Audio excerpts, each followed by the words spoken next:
Well, there's just months to go until the Brexit transition period ends. But a group of cross-party MPs says barely any progress has been made when it comes to deciding how to replace EU cash in Wales. The chair of the Welsh Affairs Committee, Stephen Crabb, says the situation is simply unacceptable. The Welsh Affairs Committee feel very, very strongly that the UK government now needs to really up its game and get the skates on and really develop this policy and be clear about the shape of this fund, who's going to be running it, is it from London, is it from Cardiff, how they intend to work with the devolved administrations to make sure that the funding is successful, and most importantly to make sure there's not a cliff edge at the end of this year where organisations and programmes in Wales that have been relying on European funding don't suddenly find themselves strapped for cash and without any funding at all. Well, let's head over now to our Westminster correspondent, Ione Wells. And Ione, what is this funding for and why are MPs worried about it? At the moment, Wales, along with other nations in the EU, receives funding for things like infrastructure, charities, businesses and training and skills programmes.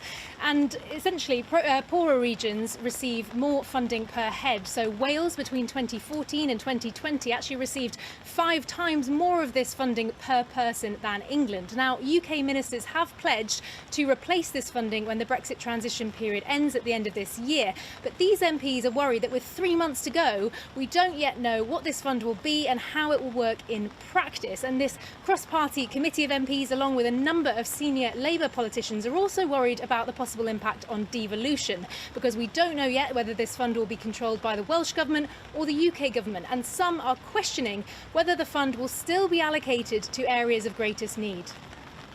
As we take the programme and the money out of Brussels and it is channelled through Westminster, at some point along the way, the Westminster government will start to get its hands on it and start using it for purposes that it's not really supposed to be used for.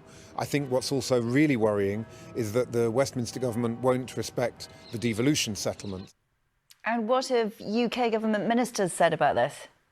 The UK government have said that at the very minimum they will match EU funds for each nation. They also say that they are working in coordination with the Welsh Government to develop the fund, and they say that details of it should be released before EU funding starts to get scaled back. Now, UK government sources for the last couple of months have been telling me that we should get more detail of this fund by the autumn, but judging by the weather tonight, we are already in autumn.